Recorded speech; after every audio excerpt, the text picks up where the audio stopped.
Hey everybody, welcome to Airsoftology Mondays, the show that answers your questions, helps you out in a pinch, and also gets out and plays airsoft at a local field, which has been a long time since that's happened. I'm your host, Jonathan Higgs, and welcome back to another show. In fact, we are rapidly approaching the holidays. I think next week is Christmas. We're deep into Hanukkah right now, or rounding out Hanukkah. So yeah, we're right in the middle of the holiday season. In fact, like I said, this will be the last show, or the next to last show before Christmas. And don't forget, this is the last week for the Fox Airsoft TransforM4 ICS giveaway, and you guys will be able to enter that contest. All it is a simple email, put it in the box, they'll send you a confirmation with even more ways to win, and then you're in the running. And aside from that, I think the big news on the channel has been happening is gameplay has continued on, and we're jumping into Faded Giant. In fact, the direct action mission just started, the very first direct action mission, one of 3 of those, and we're going to jump into gameplay after that. So that'll run through this year and into January, probably take us almost all the way up to SHOT Show, which is around the 3rd week in January. So yeah, direct action mission this week, we'll have one next week, and then we'll have one the following week. I'll have a link to the playlist for you guys. In fact, I'll just put it right up here on the screen for you if you want to go check out some gameplay right here after this show. Well guys, that's it on updates this week, so let's jump on into what you're really here for, and that is the Palco Sports Mail Call. Trey Smith writes, "Hey Jonathan, my question is I'm currently running an EOTech XPS3 on my M4. I do a lot of CQB and I'm wondering, do you run a lens cover or kill flash on the EOTech, and what kind do you use? I'm afraid not to run one and get the lens shot out. Thanks for the help." Well, this is a pretty timely question because I went to the field, but I forgot to bring all my other optics. So I grabbed my tan EOTech, not a real one, it's a replica, threw it on there, and sure enough, got it shot out. I think like the first game, gone, like right through the glass, shattered. And I was like, why are there like 3 reticles? Why do I see 3? And I was like, oh great, I got shot out. And then it got shot again a second time. I just left it in there and kept running it, and it actually knocked the glass all the way out. So yes, you definitely want to run a lens protector. I think, and I do have one, I actually broke it at the last Milsim event. I actually snapped it off. It's one of those flip-up kinds. It's made by, I think, Amp makes it. Or AIM, I think. AIM's a company. But they're about 15 or 16 bucks. You usually get 2 lenses in there, and it flips up. If you have the EOTech, though, definitely get the one that clips into the EOTech, or get one of those kill flashes that clip on it. Absolutely do it.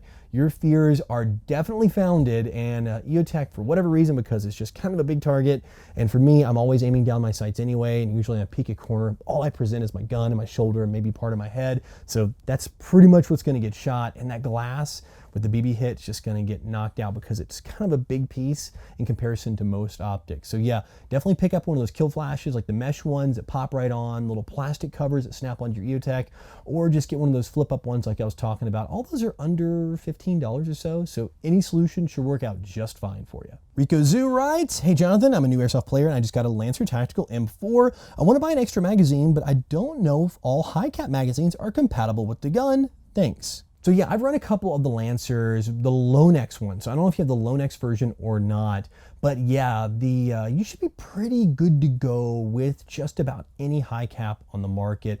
The thing with high caps are, even if they fit a little wobbly and don't lock that great, you can actually take a screwdriver and bend out that little tab that's on the very top on the side and the metal body to make it catch a little better. And that's the one good thing about a high cap versus mid caps, which for the most part, except for the VFC ones, are made of plastic or some sort of polymer. So yeah, if you end up with a high cap and it just doesn't fit, it doesn't lock in very well, you can do that trick. But my experience, having a few of the Lancers, you should be pretty darn good to go with just about every high cap you're gonna run into. In fact, I have some classic Army ones. Of course, I have some Lonex speed mags. They're a little thicker in size, so sometimes they're a little tough to fit in certain guns, but I don't remember them having any trouble in the Lancers. So you should be pretty darn good to go with everything from like D-Boys all the way up to a classic Army and everything in between.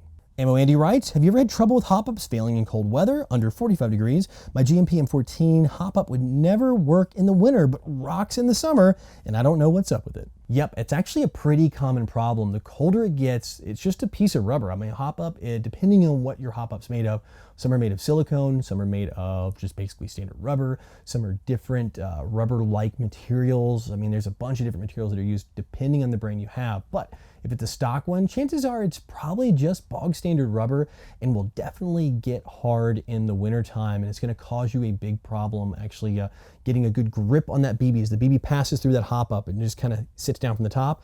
It's not soft anymore, so it's not going to put a really good backspin on the BB. It's just going to let that BB kind of slip on by because it does get so hard due to the cold weather. In the wintertime, I would recommend making a swap out to a silicone bucking. They don't really have a lot of longevity because the silicone material is really, it tears easy, especially if you're running a higher FPS build. But if you're under 400, especially around that 350 to 375 range with a 0.20 gram BB, you should be totally fine running that silicone one, especially in the wintertime. Like I said, they're not going to last you forever. They're definitely not going to last as long as a standard rubber hop-up bucking or any of the nicer ones you can pick up out there.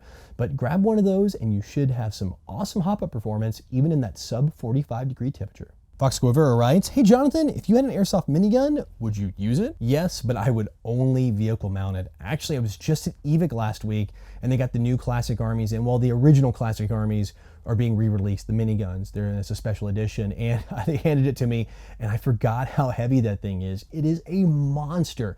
Is it intimidating? Heck yes. Is it awesome? Absolutely. When I run around a battlefield and play with it, not a chance. I mean, that thing is so heavy. You have to hip fire it. There's no way to hold it up. I mean, aiming is going to be a little crazy. So you're kind of dragging it around Arnold Schwarzenegger style in Terminator. So yeah, now, like I said, if I had like some kind of vehicle, like a quad or a Humvee, it would be freaking awesome. I would get one in a heartbeat, of course, if I had the money, because they're like, what, $4 grand or something like that, which is insanely expensive. But yeah, as for running around on the battlefield with one, not a chance. Well guys, that's it for questions this week, which means it is time for the Code Red Headsets video recommendation of the week. And this one comes from a channel I've been watching for a very long time, and it's not airsoft related at all. It's called CarnetCon.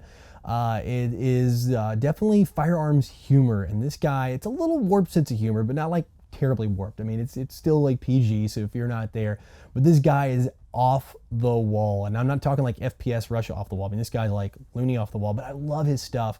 He hasn't been updating the channel as much lately, but his back catalog of videos are fantastic. One of my favorite ones is actually his most recent one, which is the operator hotline video, and it kind of makes fun of those late night chat line, 1-900 number call commercials that used to be on the air. I don't even know if they're on the air anymore. I don't watch any channels where it may have those. I'm sure they probably are, but it is hilarious. It's definitely military gear related, so for all you geardos out there, it translates all the way over into the airsoft world. It's definitely not just for the firearm lovers out there.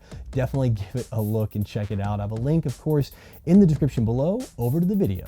Well guys, that's it for the show this week, and as always, thank you for coming here and hanging out with me and enjoying the conversation that we have here down in the comment section below. And don't forget, if you want to get your question on the show, it's super simple. Put it in the comments, vote up your favorites, and I will try to get you on the next show.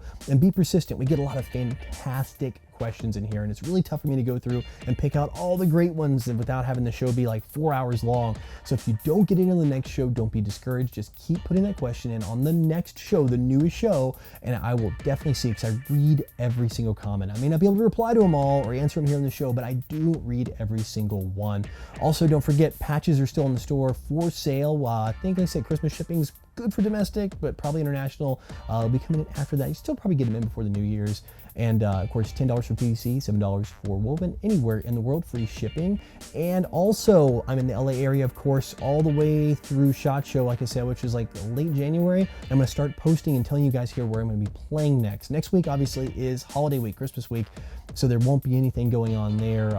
But if I do get out to a game, I will be posting it up. I'll do it up on Instagram as well as on my Facebook page. So if you guys aren't following me there, check it out. It's Airsoftology on Instagram or Airsoftology on Facebook, and those links are always down below in the description area. You can click it and hit the old subscribe or follow or whatever button it is, and you'll be in the know. Well, as always, guys, thank you so much, and I will see you next week. But until then, go out, play some airsoft, have some fun, but no matter what you do, call your freaking hit.